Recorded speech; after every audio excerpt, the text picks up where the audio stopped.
was like all of this programming just kicked in, and suddenly I was subservient and small. All of these amazing things I'd done in my life, all the space I had taken up. And in front of this man, I became really small.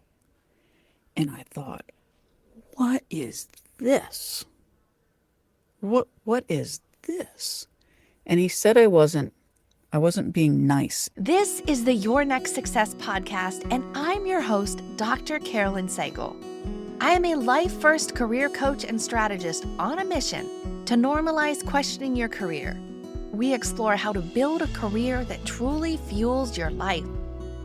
And you will hear stories from people who have navigated big career transitions themselves, so you can create a life-first career and become your own version of authentic success. Deidre Beacham is a speaker and coach who helps women stop performing niceness and start owning who they are. She grew up running a program built for everyone else's comfort, and in her 50s, she finally saw it clearly. In this conversation, you'll hear how she moved from people-pleasing to real self-ownership, found her way back to herself, and now helps others do the same. Deidre Beacham, welcome to Your Next Success. I'm so excited to be talking with you today. Me too. You're one of my new favorite people. So yeah, I'm excited. Thanks. We are going to get to all of the awesome work that you do today, how you help so many people, keynote speaker, coach, author, all of the amazing things. We're going to get to that, but let's dial it way back if we could. Okay. Where were you born? Tell me, what was life like for the very youngest little Deidre? I was born in Long Island, New York, and do not remember much of anything there. Very shortly after I was born in New York, we moved to Maryland. I remember very little about that. And after that, we moved to Virginia. I remember a little bit about that house in Flint Hill, Virginia. And then my parents decided we really feel like we'd like to act out being hippies. So they moved to a 15-acre property in the mountains, in Flint Hill, but in the mountains on the side of the Blue Ridge Mountains. And we raised cows, chickens, horses, pigs. We had dogs. I milked the cows, collected eggs from the chickens, rode my horse in the woods.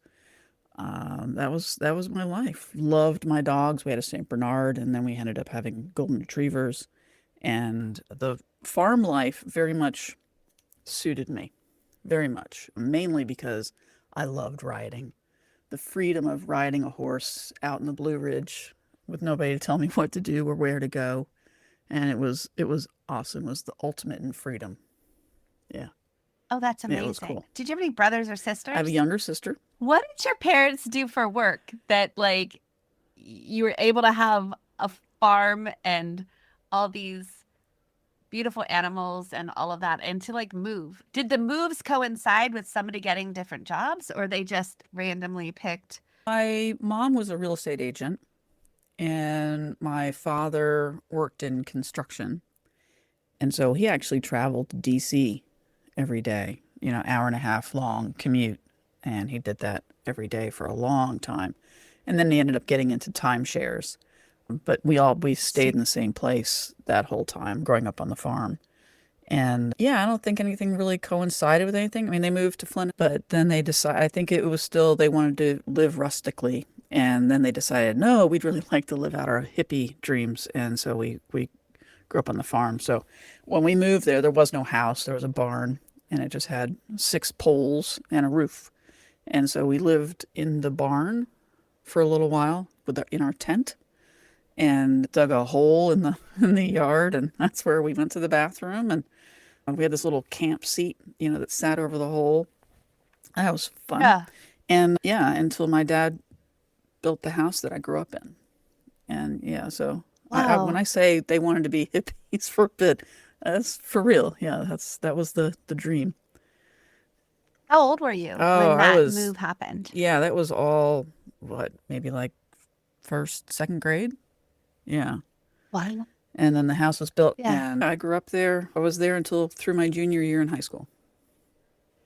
Oh, wow. Okay, so now during this time, You're loving being out in nature, getting to ride, getting to do things people only like dream about, Yeah. really. Like that was your real Yeah. That life. You was my got to life. go and Yeah. ride horses and being with, that's amazing. School wise, how was that for you? Were there any particular subjects that you liked more than others? Wow. I've always loved, it's going to sound crazy. I always loved, And did you go to yeah. school or there were Oh, like yeah, yeah, full yeah. No, homeschool we it too? had, Did they hippie extra yeah, credit or no, just no, just regular? regular hippies with a home. So yeah, no, it was a public school. There was one school in the county, and that's the school I went to, Rappahannock County Elementary School, and then Rappahannock County High School. For about 4 years, I went to the one private school that was in the area. It was called Wakefield Country Day School, and I went there for 4 years. I think they had a quota of, they wanted to have a certain number of local people as a part of the school. And so I'm sure that my parents got a hefty, what do you call that? When people give you Discount, money, when tuition, people give you money so you can go to school. Scholarship. Yeah, scholarship? I'm sure they had a hefty scholarship. I was a straight A student in elementary school. Woo. Of course. I know that the scholarship did not get renewed after 8th grade, which is why I ended up going back into the public school. Interesting. And so school wise, do you remember like did you like any particular things more than others or was it just like something you had to do until you could go back and ride your horse I again? loved school. When I went to college, I never wanted to leave. I just love learning, always have loved learning. Yeah. I am a fan of science and English. I was one of those geeks that absolutely geeked out on diagramming sentences. I loved diagramming sentences. Oh my gosh, just made me so happy. Love to read. I was insatiable. I used to ride my bike into town, which was not a small feat. It was a good 5 miles into town, up over And mountains mountains. too. Like And I would ride into town and spend the day with the librarian. Librarian loved me. And she would take me to different parts. When she realized that I was like reading all the highest, most intense books I could in the bottom, she's like, let me take you upstairs. Oh, I felt like such a big girl. We're going upstairs. Oh, I've never been allowed upstairs. It's like the adult area to be. ah. And she introduced me to J.R. Tolkien Oh and wow. Ivanhoe and yeah, just so many things. She introduced me to so many things. And yeah, I was a voracious reader. Yeah, and writer. I That's used to awesome. write constantly. I still write, but I used to write constantly and win awards and all kinds of things. Yeah, I love English.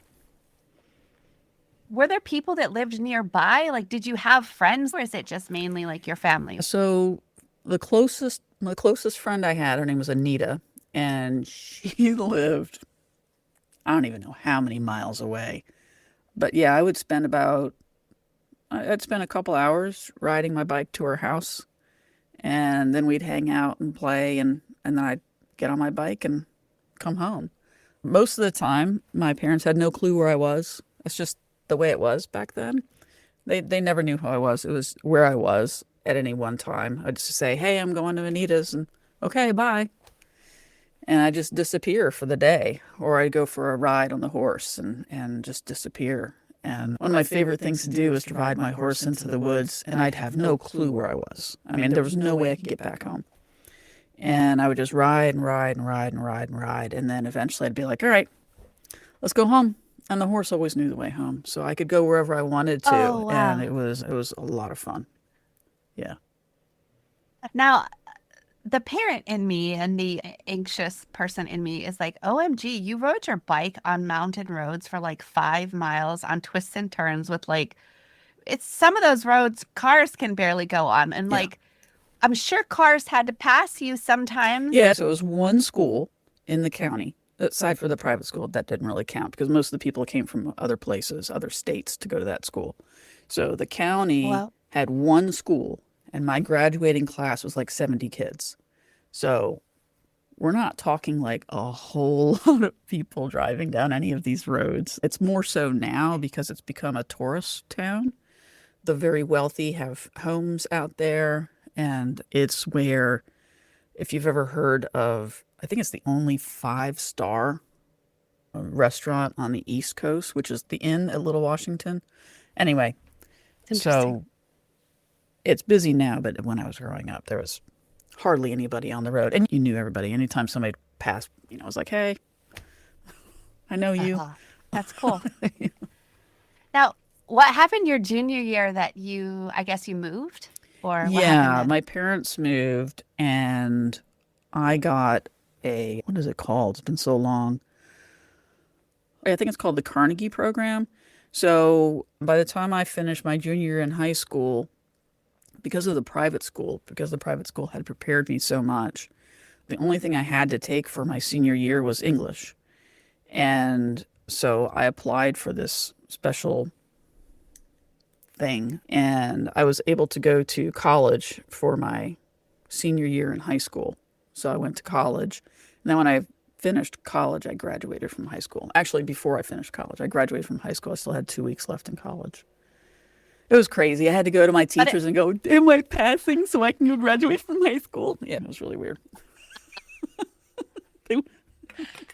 now, was college, I guess, well, I forgot to ask you, from like your early age vantage point, did you think about what it meant to be a successful adult or what that looked like? Or was there any particular vision you thought you were chasing?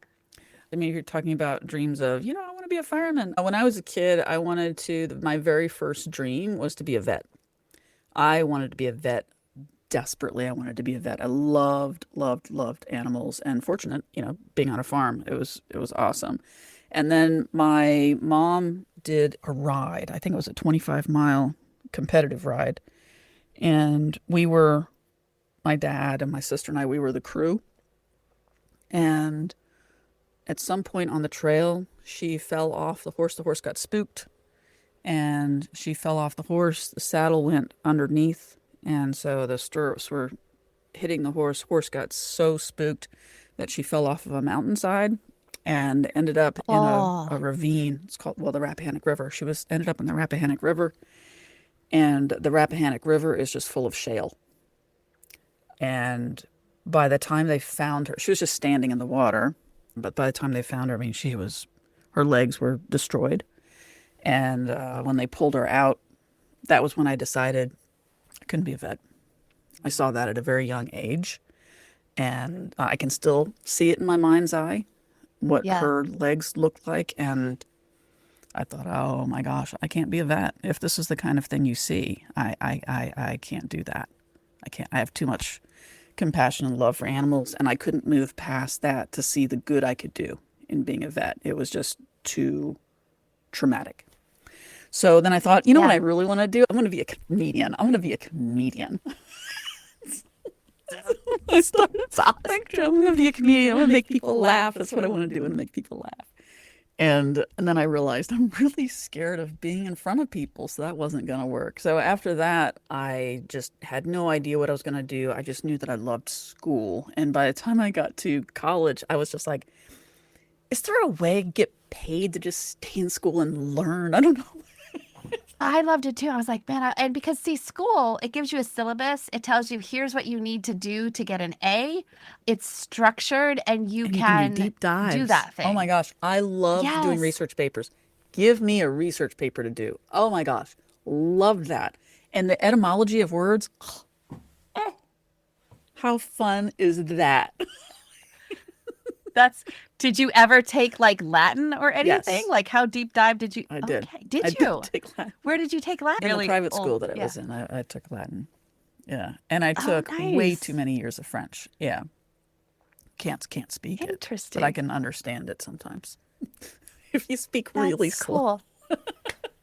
When they were teaching us languages, it was way different than how they do it now. Now they go to like spoken language like from the get-go. Mm. But back in like, Uh, in Latin, you're not going to speak that, but it was like just like conjugation of like amo, agricola, amas, amat, agricolorum, agricola. amatis, amamus, amant. Yeah. Exactly. All right. So college just became something that you were going to do. Was it a conscious choice or just like the next level up and that's what you could do? And you're like, yeah, let me go get it done. Or how'd you pick a major? Like, how'd all that go down? Well, my initial major was psychology, and so much of that was really, now in looking back, it was really just trying to figure myself out. And I really think so many people that go into psychology are trying to do just that. I have heard that. I have heard that from probably 5 people that I have talked with Yeah. in the last year, some of them on my Yeah. podcast. Some sort of thing of I went into psychology so I could figure out like what was happening with me, how I was screwed up, how I could not be screwed up, why I was screwed Yeah. And up. I don't know that I was as conscious as that about the choice. Yeah. Um, it just made the most sense. They're like, hey, pick a major. I'm like, and so psychology ended up, because I thought, well, that's really interesting to learn about how people work. Because when I was a kid, I always felt like I was different than other kids. I always felt different and it was weird. I felt weird. And I used to I can't believe I'm telling you this. I used to practice in front of the mirror, right? I'm like, because people would always tell me, like you look scowling or you're this way or why do you have that? Why are you making your face like that? I'm like, what am I doing with my face? And so I would sit and I'd practice expressions in the mirror. And at one point I was like, am I some kind of alien? And I've just ended up in this body as a person. And so now I have to learn how to make my face make expressions. And yeah, so I used to do that. How do I look? What does my face look like? And so I think psychology was just like a natural thing. It was like, well, because I'm really curious about people. But in the end, I really think I learned a lot about myself. But I went into it Interesting. to learn about human behavior because I didn't understand it. And how old were you when this, like the mirror exercises Oh, on? And how did you even come up with that? I didn't You didn't understand because people were understand. like, You're just "Why? trying to Why are get your you? Why are own. you making your face like that?" I'm like, "Making my face like what?" I didn't understand. Did not understand at all. And so, I looked at my face in the mirror a lot, just trying to figure out what kind of face am I making, and I would just practice and try and figure out what I'm doing, and so that I could be the good girl, so I could be the nice girl, so I could Oh fit my into gosh. all the things that I was being told I needed to fit into. And it wasn't natural. And so, yeah, I guess I had resting bitch face at a very young age. I mean, you can't help who you're dealing with. And so I learned how to not have, Sometimes you gotta yeah, ask, like, what's happening on your, like, there's two sides to a yeah. story. So they're asking you what's up with you, but you're like, and what made you say that comment? All right, so you start college before you graduate high school. Then you graduate high school, then you're still in Hmm. college, and then what? And yeah, did you stay at the same place or Yeah, how'd so that my go first down? year in college was actually at Northern Virginia Community College because they had that Carnegie program. And so Yep. after I finished my freshman year, which was actually at community college, I transferred to George Mason University. And I went to George Mason for, I don't know, a year, I think a year. And I was still living at my home at the time. And I didn't want to be there anymore. Did not want to be there anymore. And Yeah. I moved to Connecticut, which is where one of my aunts lived. She lived in Kent, Connecticut. Gorgeous little town, covered bridges, right out of storybooks. Oh, And I yeah. went to school at WestCon. So I went to Western Connecticut State University. I drove to Danbury and went to school there. Still had psychology as my major. And then after I'd been there for one semester, my car blew up for real. And so How does that happen? Your I'm car, not like, sure. blow up is a different. It's not like my car died. It's not like my car stopped working. Blew Yeah, up. it What? blew up, fire, everything. Yeah, so I don't remember.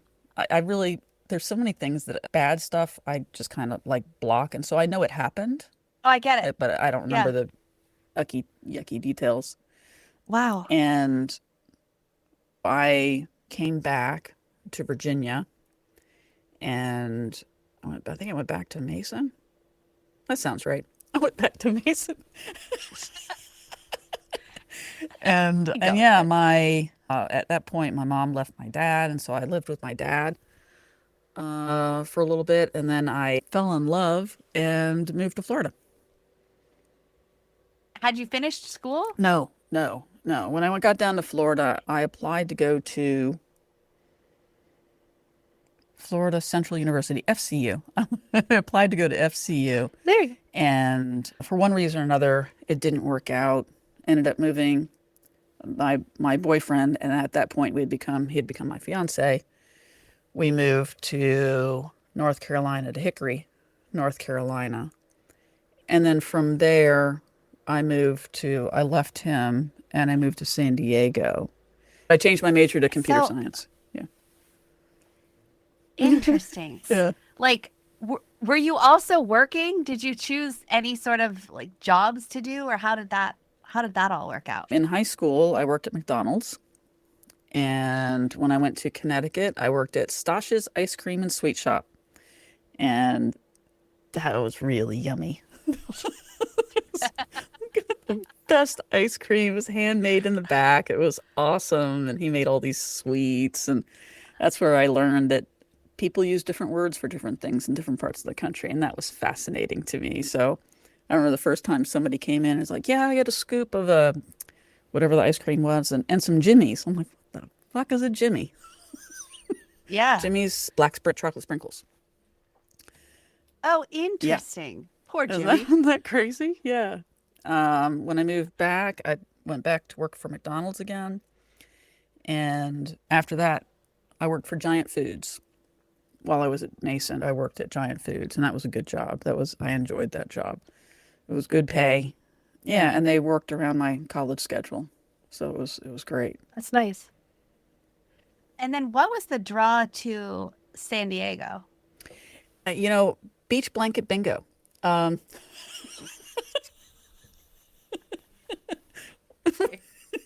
I'm loving this conversation, by the way. Like, I am fascinated by people's stories and their answers. But this is like, I am here for it. Tell me, Deidre, about beach blanket bingo so when I, and how a East Coast girl who rode horses in the mountains had gone down to Florida, just like so casually these things come out. And then San Diego, you're now switching from psychology to computer science, and somehow there's beach blanket bingo. Do tell, yeah. how did that So get on your awareness? when I was growing up on the farm, my great grandmother was living with us, Jessie Hugg, a horrible woman, and she. Same as hug, though. Did she hug? I don't recall any warm hugs from her. No. Okay. It makes a lot of things in my family make sense that was the matriarch of the family. But yeah, horrible person. But she did have fascinating stories. I recognized at one point, I can't remember why, I was still very young, but I recognized at one point that she had value in stories because of the time that she had lived in. I mean, she was born in 1898. And she, lived through the Great Depression, and she was living in New York. And so I remember when I was a kid asking her questions. This is relevant to the beach blanket bingo at some point. But we were, I was asking her questions about the Great Depression and being alive during the Great Depression. And she was talking about, walking down the street one day and somebody just jumped out of a, I don't know, 30-story tall building and plummeted to his death in front of her. She talked about what a terrible time it was, and it was fascinating just listening to all the stories. But she would watch Lawrence Welk, and she would watch these old movies during the day, and she would watch things like Beach Blanket Bingo. I've always just loved that. Oh, is that a It is, movie? it's a I'm movie. thinking like there's some sort. Okay, Beach Blanket Bingo is a interesting. movie, and I remember watching it. And she used to watch all kinds of movies with Doris Day, and anyway, and and I remember just being fascinated with, these growing people were on surfboards, and there was sun and palm trees, and I just never seen anything like it. And my mom had, again from earlier, she had divorced my father, and she had a one really horrible relationship, and then she jumped into another horrible relationship, who she's with now, and she had moved out to La Jolla with him. Oh wow. And so I thought, well, I'll go out and visit my mom and check out San Diego. I'd always wanted to check it out. Went out there, and I was out for, I guess it was on my second day. I took a drive up to Laguna, which is absolutely stunning, and I drove up the coastline, the PCH, and I got up to Laguna and sat on the side of a cliff watching the water crash into the shore, and I was overcome or overwhelmed with this knowing that I had to move there. Not this is a nice desire or this would be a cool place to be, but you have to move here. So I went Interesting. home and I thought this is a really weird thing. And I sold a whole bunch of stuff, moved into this house in Hickory, North Carolina. I moved into this house with a friend of mine, Scott, and it had no heat, no stove. It did have a fridge. And so I learned how to cook everything on a grill. And But did you have a real bathroom or yeah, it was was a real there a hole bathroom. in the Yeah, it's a real ground? bathroom. I'm Yeah, just saying, real like, so it's bathroom. Yeah, like you're on one hand, you're like, hey, I can can do do that. this.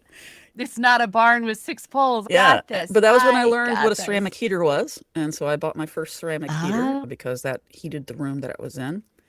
And first time I ever took a shower with icicles on the walls. I got that cold in the house. And but yeah, I saved up enough money to move out to California. And yeah, and so I wow. moved out there. And it was an interesting trip. Okay, so then you go to San Mhm. Diego and then you start going to school there, but like, were you now an out of state resident or how did I that work waited until for? I'd been there for a year so I could get in state residency for school. Okay, And yeah, interesting. so I went to San Diego State University, and then I and then I joined the cult, unbeknownst to me that it was a cult. But I went. So how that happened? Let me just share how that happened because that's kind of a weird thing. Let's do Yeah. tell. And did you finish college? Like, did you get a No, degree? no. Although I've Okay, taken good. at least 6 years of college, Absolutely. Well, at we're not. least Okay. six All full right. All right. years. So, all right. So do tell the this, and then I joined a cult. Like, Yeah, so it's kind of weird how it happened, which it should be. It should be weird that you join a cult and the way you join it should be weird. But and did you knowingly no. join it? So Okay. I had made a friend. I was working for Century Furniture, Hickory, it used to be the furniture manufacturing capital. And High Point is where they sell the furniture. This was in Hickory. And my boss, who I just adored, ended up getting breast cancer. And so she had 6 lumps in one breast and 7 in the other. And I was just devastated. Oh my gosh, this woman's going to die now. And I just adored her. And I went out one night praying to a God I didn't believe in because I didn't believe in God and I didn't believe in, I just thought the Bible is just a bunch of rules for people that don't know how to live their life, who need a rule book, and that it was just a way to control society. When you were growing up, did your parents have any sort of religious? Okay. No, but Okay. but we lived in the little house in Flint Hill. We lived next to a gas station, which was next to a church. And so I used to walk over to the church on Sundays, go to Sunday school. But I didn't like it, so I stopped. Okay. But yeah, so I was praying to the God I didn't believe in. I'm like, if you're real, like make her better. Really. Just make her better. And if fuck, like 2 days later, she went and got another opinion. Turns out it's just some fibrous thing. She's fine. She's not gonna die. And I was Ah. so mad. I was And now so and now are you mad stuck? because I'm like, oh, maybe it's true then. I'm like, okay, so I'll go and I'll find a church, but I'm not going if you're not there. I mean, if you're real, I mean, I need to see you there, right? I need to see you. And so, like, the first few I checked out, they were horrible, just horrible churches. And, just piousness. And so then I had been dating this guy, Lance. I was dating this guy and nice guy. And then I went over to his house one day and I found out, oh, wow, Lance, you and your family are bigots. And I wasn't going to do that anymore. So we broke up. How'd that come out? Like just conversation, just the things that they Oh, it thought was was just so fine to obvious. I say? mean, just some of the things they were saying. I probably heard the N word at some point. I don't remember. Again, I blocked this stuff out. I just Yeah. remember it. Right. I just remember that I was horrified and that Yeah. I could not be with this person. I just wasn't raised that way. And so we broke up. Anyway, it had been months, and he contacts me. He wants to know if I want to go to church with him. What? No.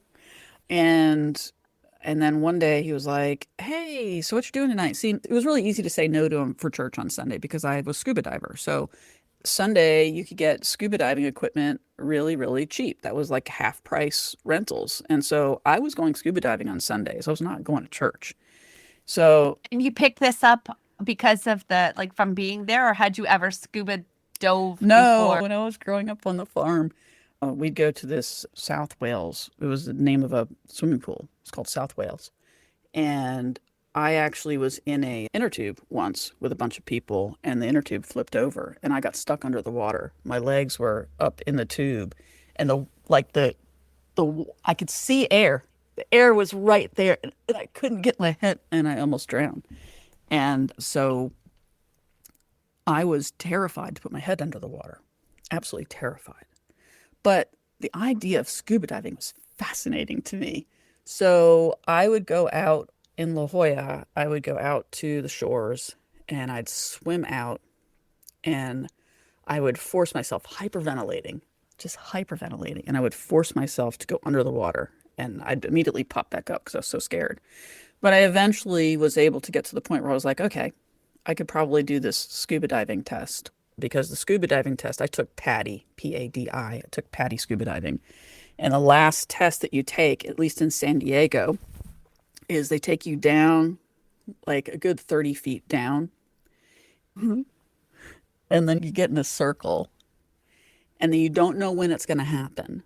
But somebody walks behind you and rips your mask off. And you have to figure out, so your nose is exposed and you still have your regulator in your mouth. They don't take everything away, but I still have my regulator in my mouth, but my nose is exposed, your eyes are exposed. And then they hand you your mask and you have to put your mask back on, empty all the water out of your mask, and then you pass. And you have to do all that without panicking. How do you empty water out of your Yeah, mask? so what you do is you lift the mask. Because you're in the water. And you lift the mask slightly and you blow into the mask. With what? With your nose, or like if your mouth has a regulator so you're in it? breathing in through. You have to teach yourself how to breathe in through your mouth, through the regulator, and then blow out your nose. And you have to displace all that And water eventually, with your... the air just comes down, and then eventually you just have this little tiny bit of water, and you seal your mask, and you pass. Okay. So that's All right. that's why I was scuba diving on Sundays. So one day he called me up and he's like, "Hey, so what you doing tonight?" And it was Wednesday. I thought, well, that's safe. I'm like, nah, nothing. He's like, "Hey, why don't you come to church with me?" Fuck. Okay. He got me. And he's like, "I'll come pick you up." I'm like, "No, I will drive. I will follow you." Not picking me up. And when I got there, just so many, they were so happy. It was just like weirdly happy people. But I'll tell you what took all of the weirdness away. Because again, remember, I told God that I had to see him. Right. And this man who was a bigot, this guy named Ish, yells to him, "Lance, Ish." And they come together and hug. And I was like, Let's hear. What's this? I think I just saw God.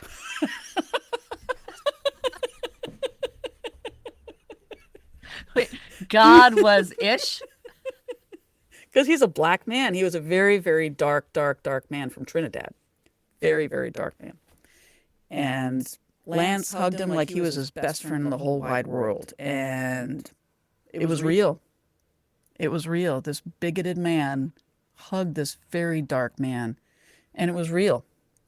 And I was sold. I was like, I need to learn more about this church, evidently. Yeah, I didn't know they had just been on 2020. Like we're talking a real cult. Investigated on 2020. Yeah, this real thing. Yeah. They were being investigated for their indications of being a cult, the control of the members, and the subjugation of women. Interesting. And so you unknowingly are just going, now you think you see God because this guy you had dated that you decided not to date because his family was bigots just hugged a very dark-skinned man, and they're all really happy, and you're like, I don't know, but I think I want what they've got. Yeah. I mean, there's a song that's in the that like I don't know, in some of the hymnals, and it's be like, and they'll know we are Christians by our love, by our love. Yeah, right? I like it. So it's kind of like sometimes I'm thinking like, oh, I don't know that, like, okay, outwardly in public I still don't know that like anybody would know what I believe based on my love. I'm not sure. But it always kind of like just this fascination of like, wow, how could I get to be like that, that somebody would want what I had or have? Or how could I be so joyful in the midst of stuff? But yet here you go and you experience an entire room full of really joyful people, and you're not sure what they have, but it seems like very intriguing. Very intriguing. You didn't know it was a cult, so but you just keep going, then you find you're in a cult, then how do you leave a cult? Like what? Like yeah, that's where I met my husband. So yeah, So this guy wasn't your husband, but he led you to your husband, Lance? Husband, nope. Right? Imagine what your life would be like if your career aligned with who you are, what you do best, and actually fueled the life you want. At Next Success, we support all ages and stages through career transitions, from students exploring majors or careers to job seekers actively searching or reimagining their next move to professionals committed to self-awareness and leadership growth. Stay connected and explore what's possible at nextsuccesscareers.com and follow Next Success Method on LinkedIn, YouTube, Instagram, and Facebook. So I ended up meeting Sean in that church.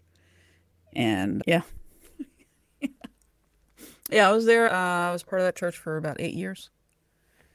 Oh. Yeah. It affected a big part of me. Yeah. And then how did you, or when did you realize something's not right here, or that you didn't want to be part of it? And was it just you realizing that, or you and Sean realizing like, we got to get out of here? No, Sean really never said anything about getting out of there, but they had what they called a reconstruction. And that's because the cult leader, Kip McKean, he ended up either being forced out, or I think he was forced out from leadership. And when that happened, it was like a domino effect of people going, well, yeah, I'm not happy about this shit either. And I'm not happy about this. And I don't like how you guys do this. And so they had what they called a reconstruction. And it basically where everybody went back through Bible studies and there were confessions. It was just a whole thing. And at the same time that was all happening, Sean and I had decided that we wanted to move to North Carolina. And we've been talking about it for a while, moving. I missed the East Coast. I missed it desperately. I missed the seasons.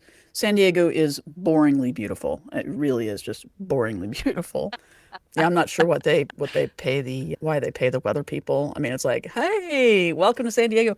And it's going to be a beautiful mid-70s today and tomorrow and the next day after that. Have a great day. I'm not sure why they paid them. I just don't know. It was gorgeous all the time. It just hardly ever rained at all. All the water's imported. Water's very expensive there because there is no water. And yeah, so like here you go down the grocery aisle and it's like sodas. There's sodas here and you might have this little water section. We had the whole row, both sides, water. And out in front, there's no water in San Diego. So out in front of the stores, and the water is so horrible because they have to treat it so much. And like, yeah, because it's like close to Mexico. So for those of you at home, here's what I learned, because I went and visited San Diego. And number one, there's a little island out Coronado, not far from San Diego, Coronado, where Navy SEALs train. And But apparently, the water is so close to Mexico and they just dump their sewage into the water that now all the water in the ocean by San Diego is just basically sewage water. And even these Navy SEALs who are trying to defend us and be really great, they end up getting like horrible sicknesses from training in that Yeah, water. I used to dive in it. Interesting. I wanted to move to North Carolina. We had already visited and found out we really liked the area around Cary and Apex. And then we were thinking about selling our house. And then one night, it was about 10 o'clock at night, we're sitting on the couch and we hear, and I looked at him, I said, "Is that a gun? Should we be on the floor?" And then the shooting stops and we hear slamming doors and a car peel out. That was the road out in front of our house.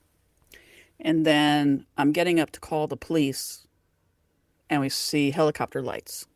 And there's helicopter lights and then the police come and knock on our door. And when I open up the door, there's another cop and he's doing this with his flashlight on the side of the house. And he's asking me what we heard. And I told him what we heard. And I said, "Excuse me." He said, "But what is he doing?" And he's looking for bullet holes, man. That was the side where my son slept. And I just thought, I can't do this. And this is like Cary or San Diego. Apex? No, this Like is where San is Diego. this? Oh, San Diego. Okay. No, this is San Diego. And so that was when we decided, all right, we're putting the house up now. Let's go.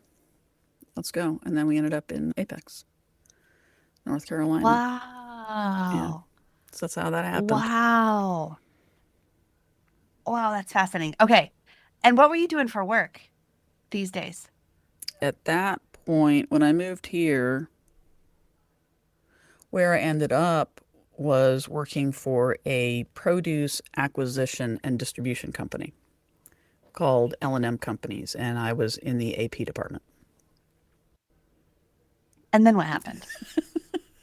I was put in charge of there was one business. We had satellite offices, and I was working in headquarters.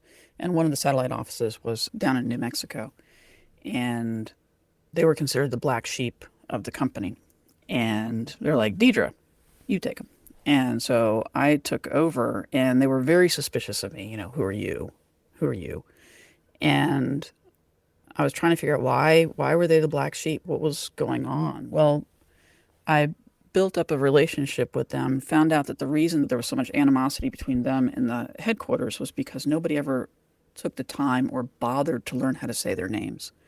And all of them, English was a second language, and they just would not pronounce their names correctly. And they just decided, well, I'm just going to call you Jackie, or I'm just going to call you Sue, instead of saying their real names. And so all I did was learn their names and say them properly. And I learned some Spanish. I didn't know any Spanish before then, and I learned some Spanish so I could speak to them. And I found out that the salesperson there was doing some things that were very illegal, actually illegal, like internationally illegal. So I went to the boss and told him about that, and they weren't going to do anything. And I got very disenfranchised by this, and I did what any very eagerly English writer would do, and I started writing an underground newspaper. I do not recommend this. I do not recommend writing an underground newspaper in your corporation that you work for. And I did. It was very funny. They had their own newsletter that. Did you publish this, or you just wrote it? I wrote it and I distributed it. I had my own distribution channel, and so they had their own. It was called what was it called? Something grapes. Anyway, I can't remember, and so I called mine sour grapes. So, like, my boss was one of the people it got distributed to. I mean, she just thought it was hilarious, and it was very funny. And I just told little stories about things that were going on in the office. It entertained me very, very much. until the day that I got called into HR. And yeah, HR was there with my boss. And she was just like, you can't. And I didn't tell on her. I didn't tell her. Well, you've been one of my, I didn't, I was just like, oh, okay, this is the end of that. So, lost my job. But that's how I got into sales. I ended up getting I thought, The sour grapes turned into juice. yeah. And so I ended up working for a company that did cold calls. So they cold called for companies. So big companies with outside sales teams would hire us to make phone calls into companies and qualify leads. And then we'd hand off the leads to the sales reps. And so that's what I did. I made cold calls. I was a cold caller. And cold calling was okay, even though you had to because you had this people trying to say what are you doing with your face when you're little? And then there was this kind of a little bit of a view of you're not necessarily trying to be out in front of people, but yet cold calling is just a phone call. That alleviated some of the being out there sort of fear, and you just did it anyway? It did. It was very educational. I was very good at it. And then I thought, well, because I'm never satisfied. I just have to learn more, do more. And so I went to my boss and I'm like, this is a great service. We do a great job. I'd like to sell it. And she said, well, get some sales training. Sure. And so I went and I got some sales training. And then I realized, so I went on my first big sales call. I'd done a bunch of different little sales. And then I ended up getting, through LinkedIn, I ended up getting an interview or a sales talk conversation with one of the VPs with Boy, Bell, and Howe. And I walked in. I thought I was just meeting with the VP. Just the VP. No problem. Yeah. And I've got my sales presentation. I'm all set. And he's like, hey, we're going to go and meet in this other room. Oh, okay. So I walk in and there's 15 people sitting around this table. I was so scared. Immediately I was just shaking and it was horrible. And somehow I ended up getting that contract. I don't know how because I don't remember the presentation, but evidently I did well enough. I ended up with that deal and I thought, I need to learn how to be up in front of people. So I joined Toastmasters to try and get over my fear. And then I went from that to, hey, how about I wonder if I could produce my own radio show. So I ended up getting a radio show with WCOM in Chapel Hill, Carsboro. And I had my own show called 3 Steps Forward. And I interviewed people. Every week I interviewed somebody from North Carolina and somebody from around the world. And I did that for a year. And that was fascinating. Taught me a lot about how everybody is just a person. There's nothing, these people that I sat and admired and thought were untouchable. And I'm like, oh my gosh, it's just a person. It's just a person. Yeah. We're all just people. I was interviewing people that were on TV and they were being brought in as experts on different programs. And I was interviewing them. And so it was fun. I enjoyed that. But it really taught me a lot and got me up in front of people, and then I became a speaker. How did you get the radio show? So it's community radio.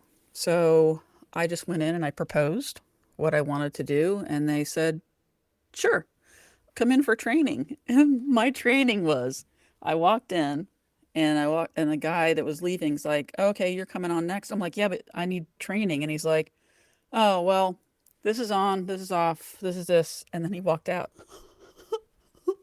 That was my training. So it was definitely a training by fire. But Wow. yeah, and so I had that show and that was fun. First couple of days were hard, but then it was a lot of fun. Okay. And then you got into speaking. Mm-hmm. And then what happened? I spoke in a lot of different places. I ended up starting my own company. Before that, because I had gotten this big contract, I went back to the person who had trained me. And I said, you're awesome.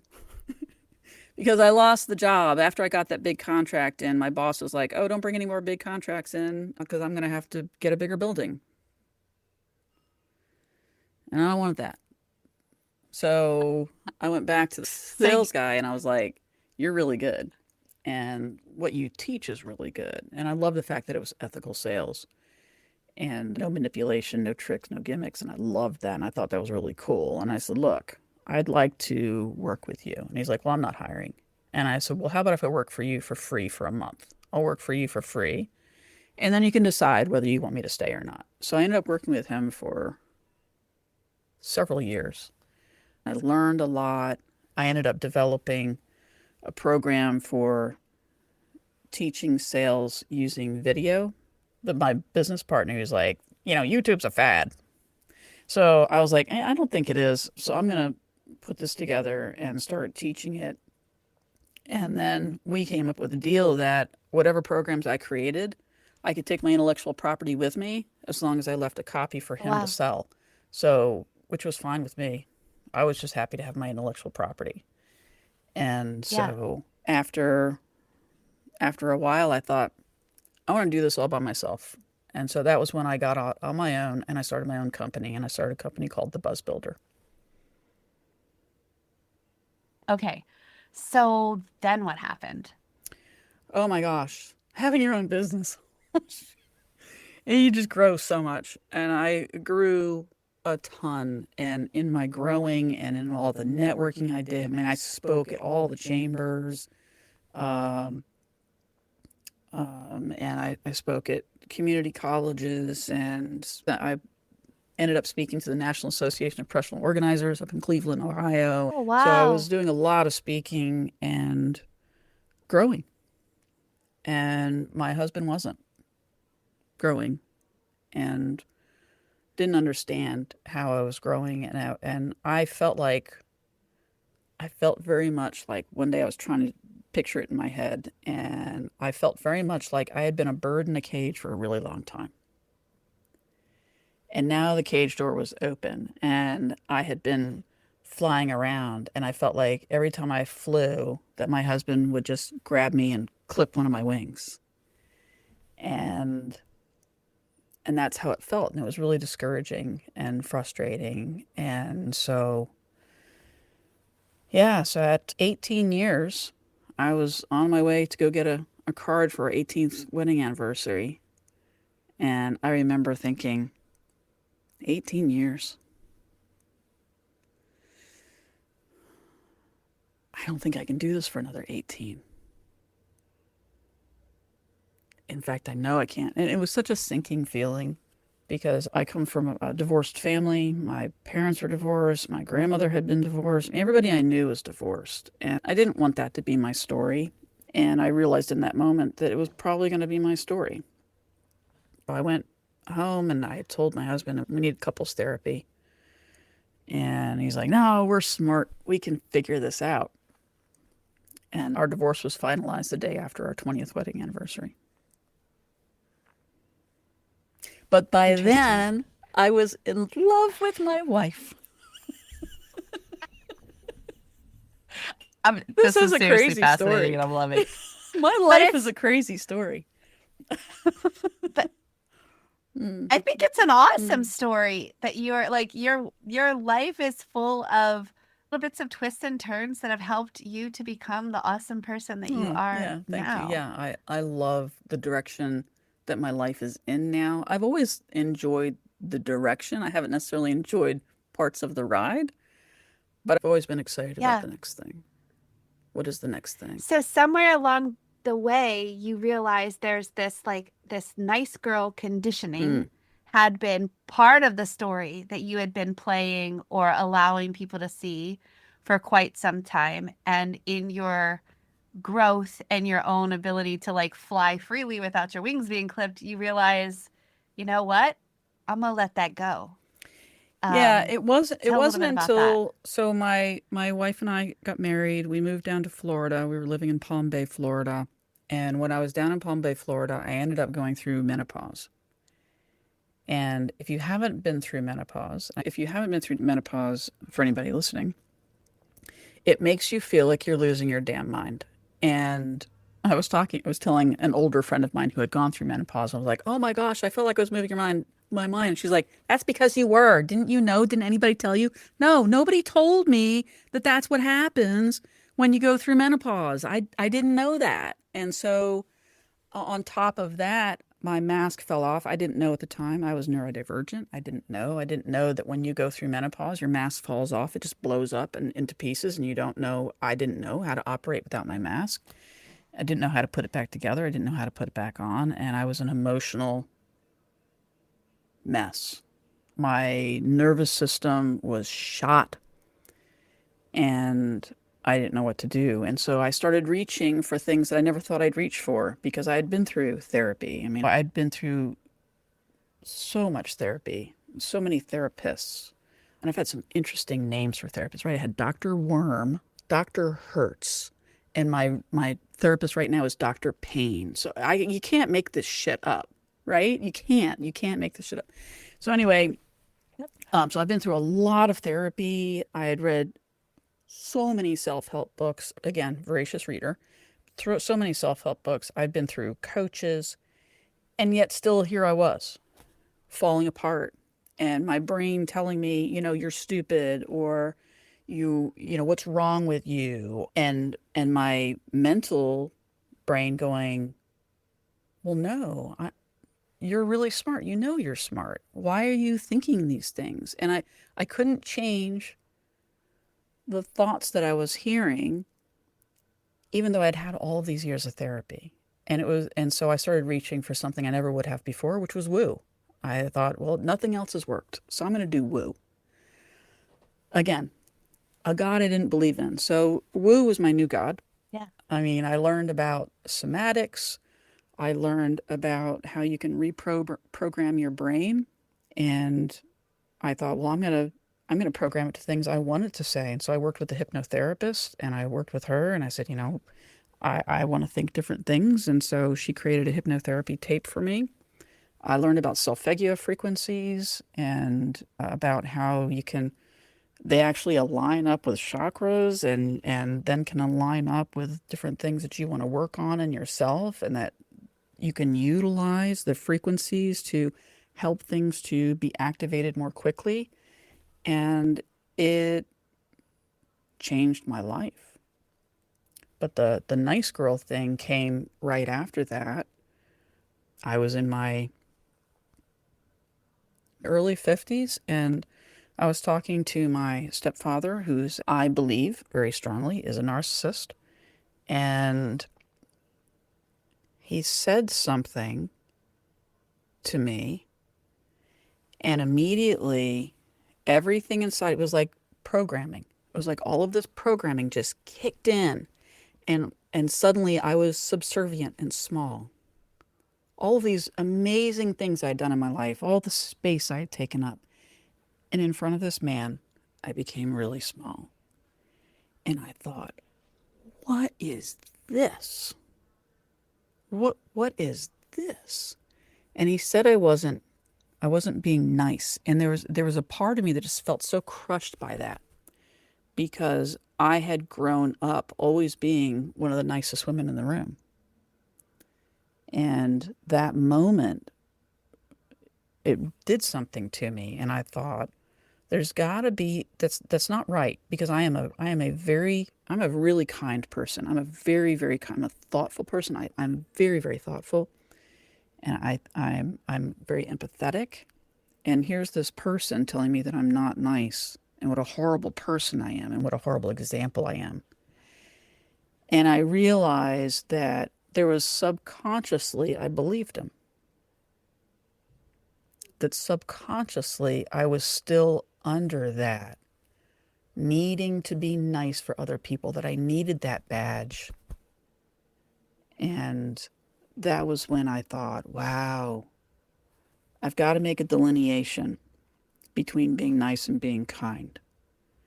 And I don't need to be nice, because nice is nice to me at that point, kind of like the good girl. There are some people that grew up, oh, you're such a good girl. Well, for me, it was nice. And so, that whole nice thing was, to me, it's all about outside validation. you're validating that I'm nice. I can only be nice because you're telling me that. So, but kind to me was a switch. Instead of focusing outward, instead focusing on, okay, I love me. I love me more than the validation you're going to give me. I love me. I protect me. So here are my boundaries. And my boundaries are for me to enforce, not for you. That's not your problem until I tell you that's my boundary. And then if you cross it, we're going to have a problem. So it really put me in a different place where I was getting validation from myself rather than validation from outside. And that was when I came up with the acronym for NICE and KIND. So NICE is not in conscious existence, because then you're just running by the program that you've had. And it just matched up with my life, in my 50s, realizing I was still being run by a program that was in my head. And so KIND is keeping integrity and necessary defiance. So when I have my own boundary and I've told you my boundary and you step over it, well, then you're going to experience necessary defiance. Because it's necessary for me to protect myself and to keep my boundaries in place and intact because I love myself more than I need your validation. So that's where that came from. It came very late, but I think it took all of those things to happen for it to happen because I'd been in a patriarchal marriage, a religious marriage, because I had been in a controlled religion, because I grew up with a family that was all about following the rules and, children shouldn't be heard. And very much I needed the straight A's and I needed the validation. I craved it. I absolutely craved it. But I was trained that way. And so then you have this revelation, realization, you know what? I'm actually good. Mm-hmm. I am good to my core, and I don't care what you think about me. That's your business. I'm not going to go pretend to try to do something for you to say I'm nice or you to say I'm fitting in. You remove the mask, and now you have this message, and then now that's one of the things that you help people with and share, and one of the messages from stages. But tell a little bit more, and how did this transform into the ways you help people now? I realized as I was going through it that perfectionism, self-sabotage, and imposter syndrome all stemmed from needing outside validation. And that was when I thought, wow, really, if you really look at it, it's a matter of helping women to understand the nice girl training that they've had. If they understand the nice girl training they've had and then utilize these methodologies to move away from that and to stop being run by routines and instead have sovereignty and ownership of who they are and recognition that they don't need to be inside of these systems to be successful, the systems of thinking. I realized it was all tied together. And so I thought, well, I don't help people with self-sabotage. I help them with nice girl training, which fixes self-sabotage, which fixes, perfectionism. Because that's all perfectionism is, right? You're trying to get it perfect because you need it to be perfect for someone else so that you can get that validation back. So then I thought, wow, I want to teach this all the time rather than just behind my camera, because I was a videographer at the time. And I thought, I want to teach this. I think this needs to be taught everywhere. I think this is something women need to be aware of. Now, and there's a lot of women that are aware. There's a lot of women that don't, that have moved past this at that point. But for somebody who has had some of the issues and gone through some of the things I've gone through, and then coming out, oh my gosh, coming out of the closet and then losing, just instantly within 24 hours, losing 300 people, 300 connections on Facebook. Having that kind of rejection and judgment placed upon you for what? For being me? Yeah, that was hard. So it's something I feel very strongly that for whatever reason, I've been put in this place to have gone through all of those things: a high control religion, a high control family, narcissism, a high control marriage, and then coming out of the closet. All of those things were very big things to go through. And so for whatever reason, I've had those experiences. So why not? It just feels very much like this is something I am called to do, to be able to get that message out to people and help women to overcome stuff that was just incredibly difficult for me. So how do people find you? How do they work with you now? If this is something that's resonated with some people listening, how can they learn more and work with you? So my website is deidrebeacham.com, and I have a workshop that I do once a month. It's called Visible Now. That is available on that website. I also have something that I call the Nice Girl Index, where you can go in and you can take a self-assessment, and at the end of it, it'll not only tell you a little bit more about yourself and where you stand in your healing journey out of niceness, and not into meanness, but into kindness. And I'm creating a group right now. I've been doing a lot of one-on-one, and I remember going through it at the time and being very frustrated that I couldn't afford the help I wanted. And so I am currently actually actively pursuing a job that will help me to pay my bills and then have a group that I can do at a lower cost, because I wouldn't have to rely on it for me to have a living. And yeah, so I'm starting a group. That's beautiful. Thank you. And now from this vantage point, how do you define authentic success for you? Oh, for me. Wow. Well, I think that the ability for me to be myself and have this conversation with you and not have another voice inside of my head going, okay, can you say that right thing? Is that the thing you're supposed to be saying? Did you just curse? Did you curse 3 times? How many times did you curse on this? What are people thinking about you? To not have that voice is so beautiful. To be able to just sit here and be authentically myself and not be concerned about whether some people are going to like me or not. I know some people aren't going to like me. I'm okay with that. But the more authentic I can be, and that's what I strive for, is to be as authentic as possible to whatever comes to me, that's what I'm speaking out, that I'm not filtering and hyper fixating on, am I saying it perfectly? The more I can do that, the more I can reach the people I'm supposed to reach.